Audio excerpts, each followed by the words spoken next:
Did you think of moving away? Oh, no, then again, San Francisco.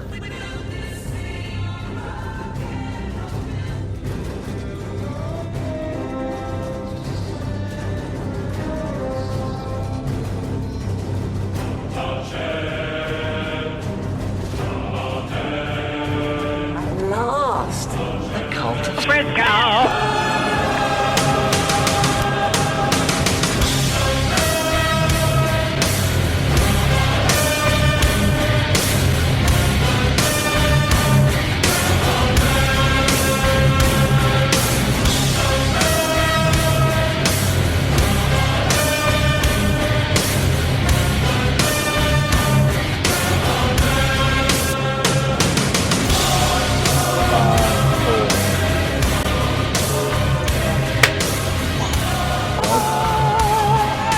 Welcome back to the Cult of Frisco. My name is Gary Buechler, and I'm still in San Francisco, California.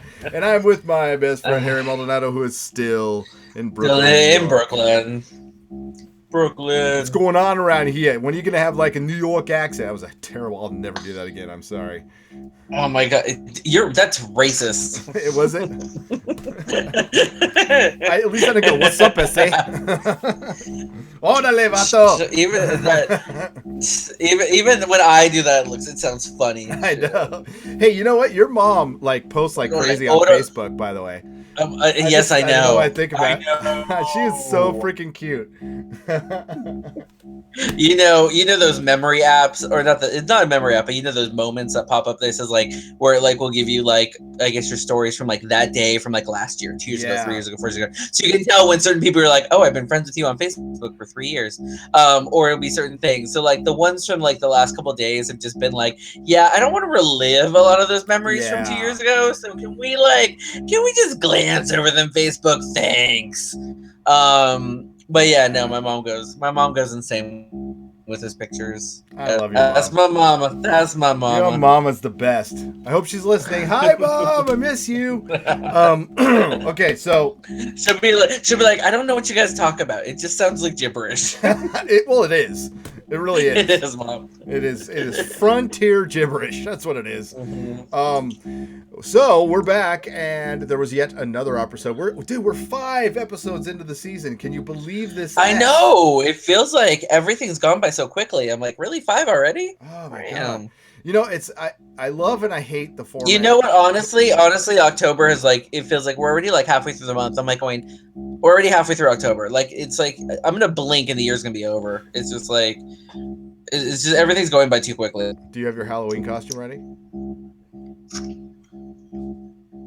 You there? Can you hear me? Yeah, you froze, but I can hear you still. Do you have your Halloween costume ready? I know what I'm gonna be. I just have to get 4 more things for it. 4 more things. Well, I'm gonna do Precious Envy's Sadness come to life. So I have to get a blue wig, sweater, some not pink tights, some blue tights and navy flats to wear.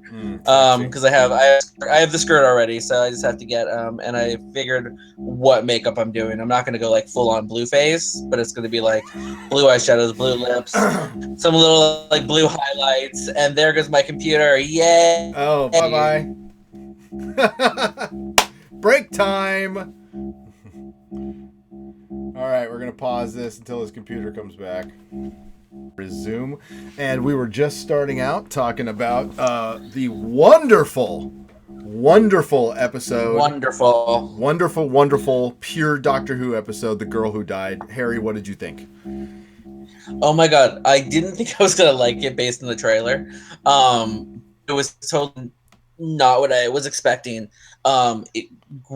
Great cast. Again, their guest stars are amazing.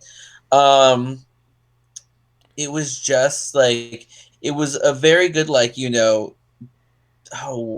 do I describe it? It was a very good Doctor down in the, not really down in the dumps, but it was very much here's how I'm gonna help you. Run away. You're gonna die. You're gonna lose. And then it's oh no, plans. I know what to do. And all is how his mind worked. it was just a lot. It was just really good in regards to the dynamic between him and Clara again, as it keeps the recurring theme of their relationship. And I don't know. I think in a way, it gets to me in a weird way. I think it's like I think the Doctor sees their relationship deteriorating, and Clara doesn't, because it kind of feels like he's constantly trying to like push her away and be like, don't you have hobbies? And she's like, I do. You're my hobby. Yeah. And it was just cool like scene. That was a cool scene. And then the scene where he like is looking in the water and it's the flashbacks of everything, and you're like, yes. And he's like, why this face? Why am I doing this face? And it's just like the cutbacks to the scenes from the Fires on Pay with Donna and the Doctor and him.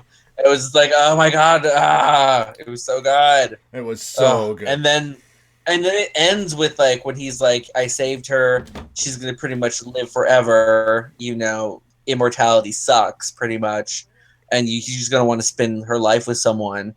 And then it goes into, in a way, a hybrid, and you're like, there's that word again. Yep, the underlying theme.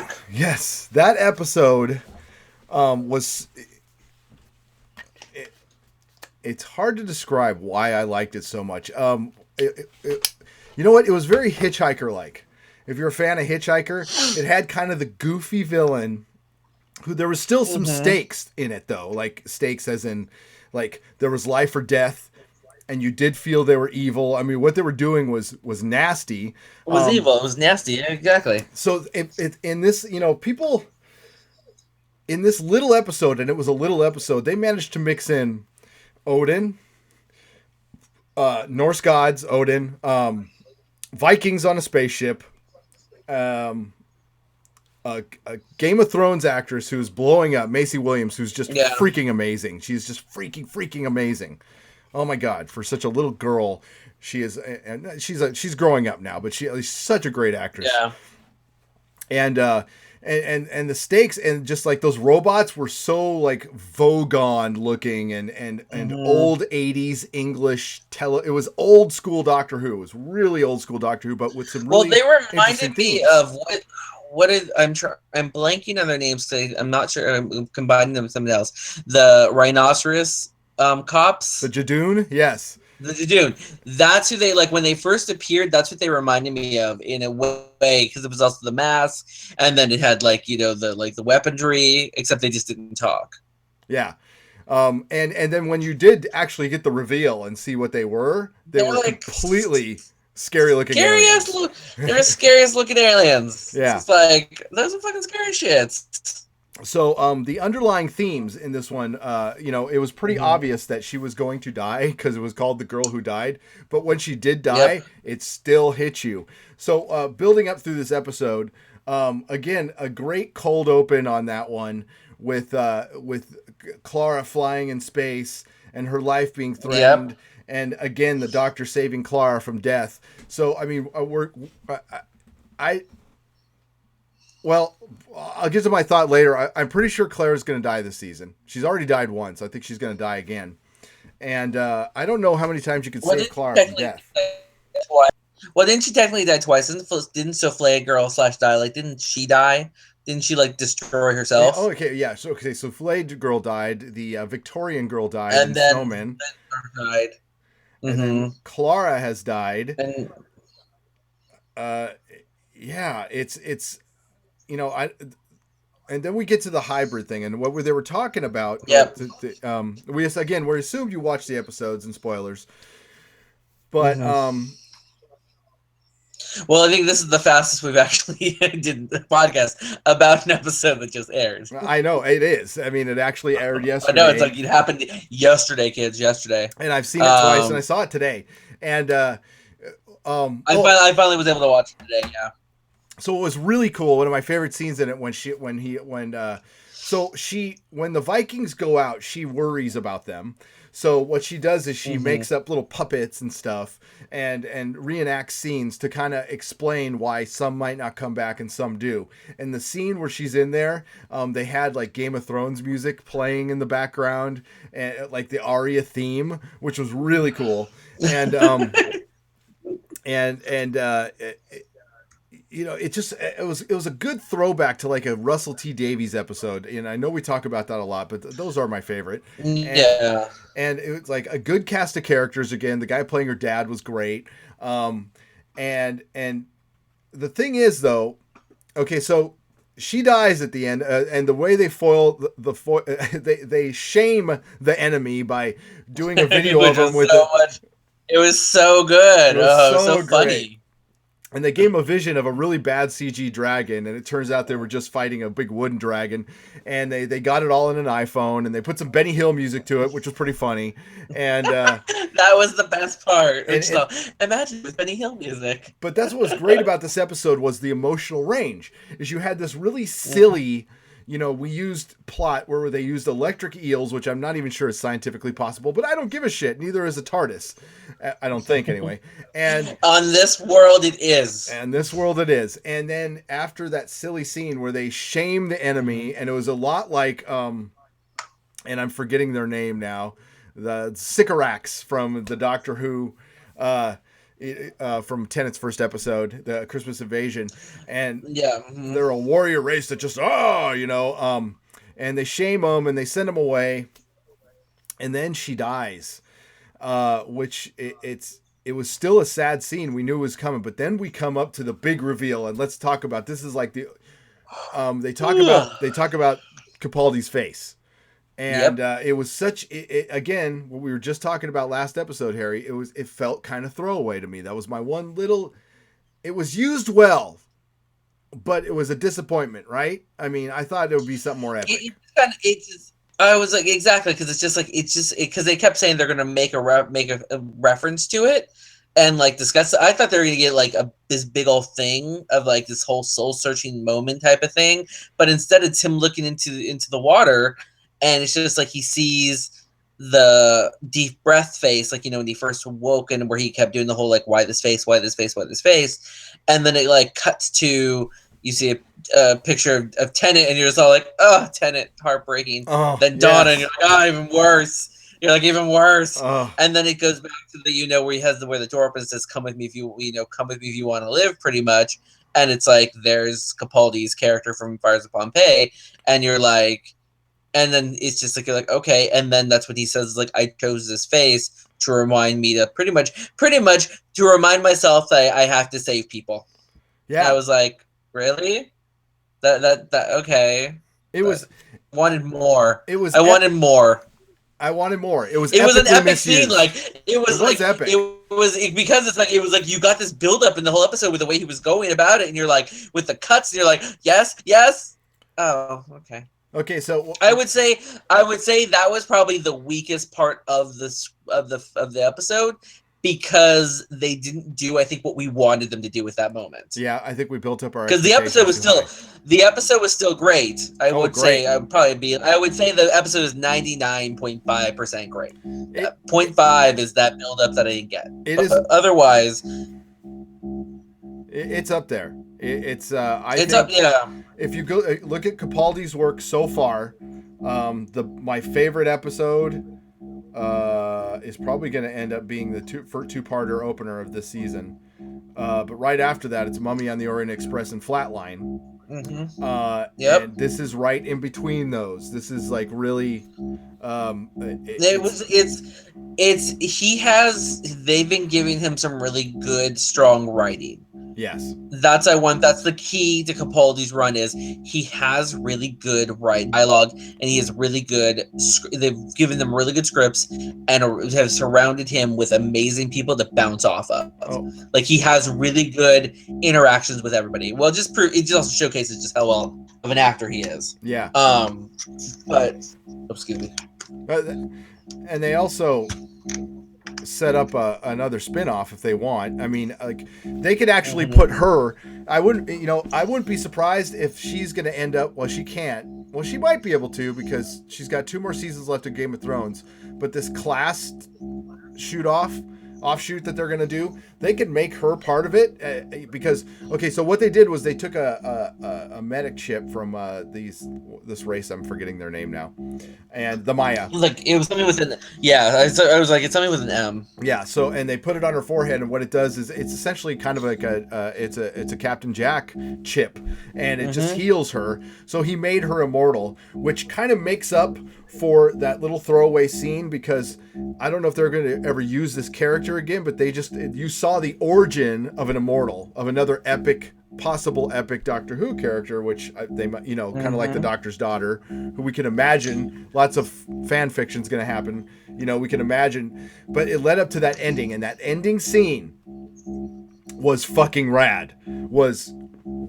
I don't know if they're going to follow up on that or not, but what they did was... Exactly, and it was just like the whole rotate, and then when he says it's hybrid and she opens her eyes, and you're just kind of like, wait, is this a good or bad thing? You're just like, because the way the Doctor said it, he's like, she's a hybrid. He's unsure about it. And the scene was rad. It was like, it was circling her, right? And then you see like the world behind her just moving in fast mode, and the sun was just streaks across the sky, and she's smiling at first, and then as you rotate around, she gets the Arya look.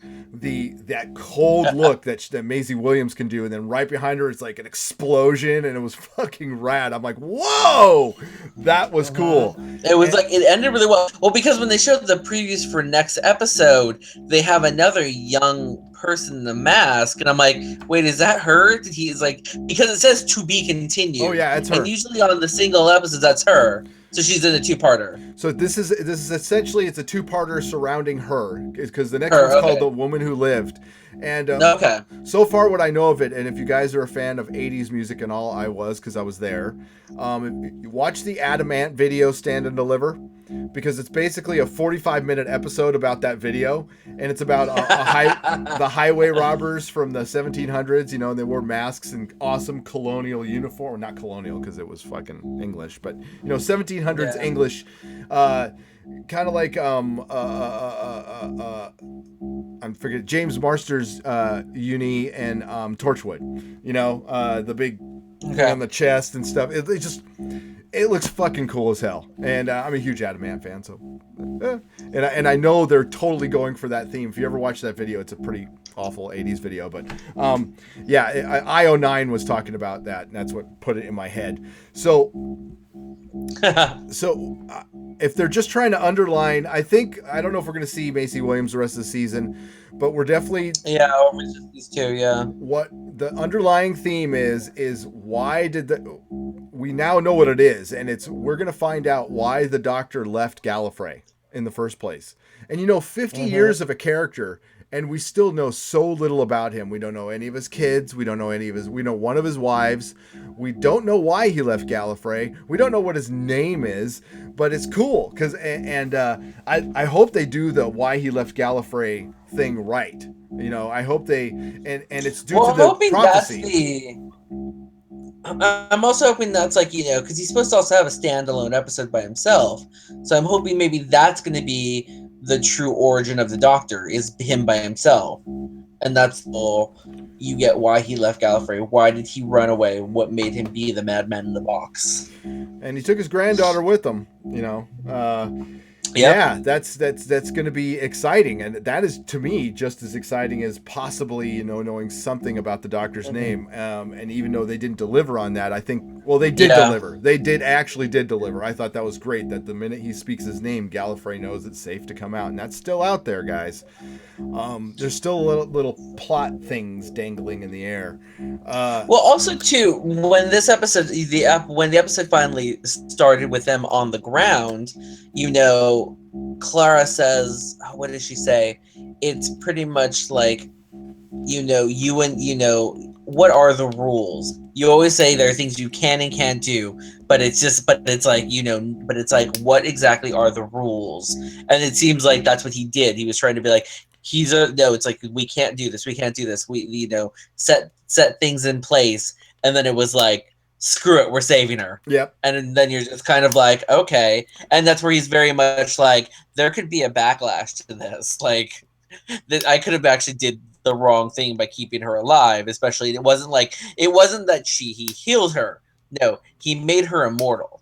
Like, yeah, that's not a gift. Like you said, it's not like living forever. It's like not dying. Mm-hmm. You know, it's like watching people Exactly. die. And you know, we also got a glimpse into the Doctor's heart in that scene right before he decided to change the rules.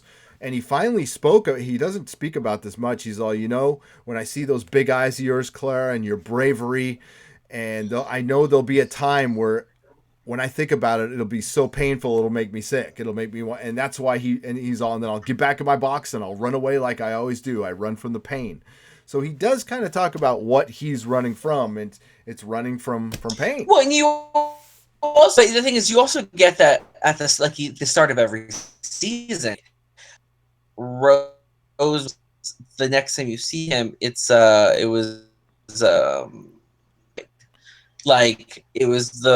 bride, the Christmas Bride episode, where it was just like, you know, he went off to his adventure, and it was Donna being like, you need someone with you. You're too reckless by yourself, because he was angry. Enter Martha. Yeah, he loses his humanity. Rebound check. But yeah, there was like, you know, in the way that's what Amy was. Amy became his best friend as well, and / daughter-in-law, or stepdaughter. Yes, or it's just stepmother-in-law. Stepmother-in-law. Duh. Yeah, stepmother-in-law. And it was every time something happens to them, he runs away. Yeah. And it's just like, you know, or he does something reckless. And it's just like, and you just kind of, that's his pattern. Like, you know, his companions, you know, are with him for but it's like, he's immortal. He can regenerate. If something happens to them, that's it. And I just wonder how he's going to recover from this one, you know, because this one's going to hurt him like Rose and Amy. Especially because how many times has this happened this season already? This is the third time he's thought he's lost her. Yeah. Like the witch's apprentice, the witch's familiar. He's like going crazy when he didn't realize that was her in the dialect, when he thought she was killed, and then, you know, thought the dialect had destroyed her. In Before the Flood, when they were like, she's the next person to go after O'Donnell, which was kind of the whole thing of the other guy who was in love with O'Donnell being like, you used O'Donnell because you wanted to make sure she, you know, that Clara, because that's all you don't care about us, you care about her. And then it was just, again, when he thought she died at the start of this episode when she gets taken up to the spaceship. And again, it's like, we're 5 episodes in, 3 of with how about him like pretty much moving heaven and earth to avenge her death. Yeah. So it's like, so that's the thing. It's like, if they kill her off like permanently, that's gonna fuck with him even worse than this regeneration. Well, yeah, and let's talk about the extra chip that he gave Ashilda. That's her name. You could tell we just watched the episode because we can remember names. Exactly. Yes. That extra chip is Lofty. Yeah, that is definitely going to come into play at some point. I don't know when or how, but it'll be very interesting. And of course, you know, we have River Song hanging out there, which I can't freaking wait for. The only thing that would make me, you know, let's talk. Okay, for one, real quick. When I saw Donna, all I could think about was you. Just seeing Donna back, just in her flashback, was brilliant. And I came up with she needs to come back so badly. I don't usually do this, but I'm going to throw this out here. You've been writing fan fiction, we know, Gary. Okay, yes. Say next season is the last season of Doctor Who. And usually they do 12 to 13 episodes. What they should totally do, if we know it's the last season, you do an episode for each Doctor. And you have the guy who played him in Adventure in Space and Time, the guy who played Walder Frey and Mr. Filch and Harry Potter, play the first Doctor. You had the guy in that movie play the second Doctor. Then you have Sean Pertwee, who is Alfred. God. Alfred. My God. Alfred Alfred. in Gotham. He should play the third Doctor Is- because his dad was the third Doctor, and he would be brilliant.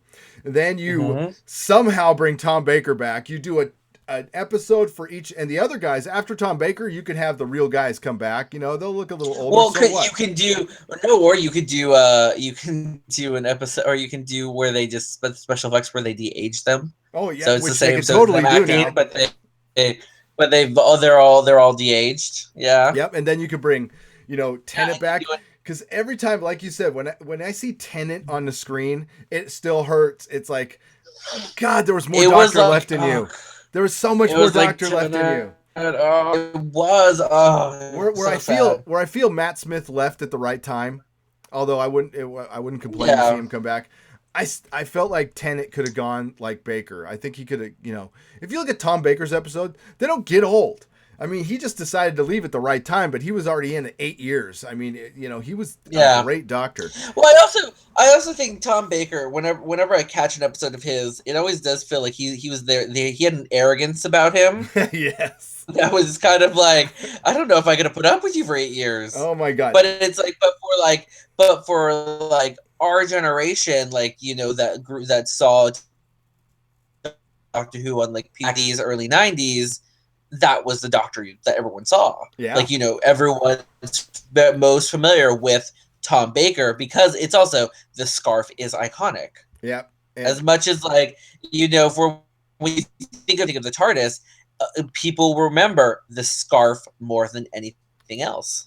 And you weren't alive, but in the early 80s, there was I was alive. Thank you very much. Okay, what in 1980? Okay, so in 1980, yes, I came in strong at the start of that year. In 1980, there was a real English fad going on. America goes through its English fads, and it's going through one right now. But there was a big English fad. English music was all the top of the pop charts. Ska music was all the rage, and Hitchhiker was getting popular. The reason Hitchhiker was popular, ladies and gentlemen, because PBS Radio used to do a Star Wars. They did a Star Wars radio show. I'm sure most of the Star Wars fans have heard it, and it's amazing, by the way. And it just took the movies and expanded them, and it was great. But right before Star Wars, they would play Hitchhiker on the radio, and that's how Hitchhiker, in my generation, got known at all. And then Doctor Who was on at the same time on PBS. Back in those days, there was 5 stations. So if there was anything sci-fi, we were watching it. And let's face it, Tom Baker is the English William Shatner. That's what he is. I mean, he's the English William Shatner. Arrogant fuck. Yeah. Oh, damn, I cussed. I'll have to beep that out. So I've been trying to stop myself too. That's why, Doctor Who, that for my generation anyway, I'm going to speak for my generation, old guys. That's why it's popular. So, and this one really felt like a throwback, just good, great episode. And you're right, from the trailer, from everything I saw from it, I was like, this is going to be a throwaway. But what I wanted to point out was in the trailer, I don't know if you saw the trailer for next week's episode, there's no Clara. I did. There's no Clara. It was no Clara. It was just because all I saw was him with her, and it's just I'm like, okay, is this going to be one of those I'm busy. Claire's in the opening? Yeah, exactly. Where she's like, "Oh, school trip." I'm in the shower. Sorry, and yeah, exactly. Doctor, I was in the shower. Why didn't you wait for me? Yeah, and he's not gonna wait or something like that. And there's a couple Amy Pond episodes. Like the Craig episode where she's trapped in the TARDIS. Yeah. Where she's like, I'm trapped up in here, you're there. It could be something like that where it's just like, she's like, I'm sick. Yeah. And okay, by the way, did you notice that the Doctor's voice was a little hoarse at the in The Witch is Familiar, and her voice was hoarse this entire episode? Did you catch that? It sounded like they both had colds. That's how much I pay attention. Yes. Unfortunately, Calder Friscoians, I'm not as crazy as Gary is. Yeah, so well, I did not catch that. I've also got a thing for women with raspy voices, so it's just a thing. I can't. Yeah, it's kind of like it's a raspy voice fetish, maybe. I don't know. So next week we have The Woman Who Lived, and I don't know what to expect from this episode. so far, other than a disappointing episode for a second of these two-parters, this series is pretty rad. It's pretty good. It's been really strong. Yeah. It's what I think in a way it feels like Moffat just doesn't care what people think, and he's actually writing. Because I think there was so much of like last season was still like, why'd you cast the old guy as the Doctor? It had a lot of ageism going towards it, and there were some strong episodes in. I know, yeah, I know there was some strong in series 8 that were really good. But but for some reason it just feels like this one's going at you really strong, really strong. He's throwing. It's I think it's one of those things where it's like they all put the scripts in and they all tuned them, except for some reason with Before the Flood. But I have a feeling with the way this season's going, there's going to be something that they're going to do later on that might make us be like, oh, now we get why you did certain things in Before the Flood. And maybe that might make it better. Hold on, you don't see my air quotes. Better. But for right now, with it just being the way it is, kind of like whatever. They can't all be perfect. That's a really good point you make, and I was going to bring it up before I forgot it. Now it does feel like Moffat's throwing everything in, right? Sonic sunglasses. But by the way, I really loved the scene where the Viking crushed those goddamn things, and I thought that was the end of them. But he's wearing them next episode. Damn it! But I thought that was the end. But also that's how they. But they also showed her using it. The one half. Macy's character, one half, and Claire is like, just think open. Just think open. And it's just like she opened them. I was just like, okay. Bring back the sonic screwdriver. That's all I'm saying. But it does sound like that. Here's a theory. Maybe this is Moffat's last season, and he's trying to get every idea he wanted to do in before he goes. Just a thought. I also want to point out, thank you, the Whovian Complex. It's a Facebook page out there. Liked one of our podcasts, and I want to say thank you guys. You rock. Thank you. Please keep listening, and if any of you ever want to come on, drop me a message. You're on. That's it. Again, apologies to Robert Cherry. We could not connect with him tonight. We really thought tonight would be the night all three of us were on, but we couldn't get connected. No. Technical difficulties, but we will make it happen. So I guess we'll do a podcast. We had to do some catching up on this. We'll do a podcast after next episode, but then we're only going to come back at the end of two-parters after this, because it's especially since they're so different. They're weird two-parters. They're really exactly. They're two separate episodes that are tied together, but as a whole, I don't know. It's like at the same time, it's like we would have done a podcast on both Under Lake and Before the Flood as a whole. It would have been like, I still said it's Act 1 was strong, Act 2 was weak. That's what it was. That's what it is. And usually sometimes it's like with a lot of things where you're like, it has a strong opening, but it just and a good middle. It just didn't quite know how to end the story. And we get that, like, we read comic books.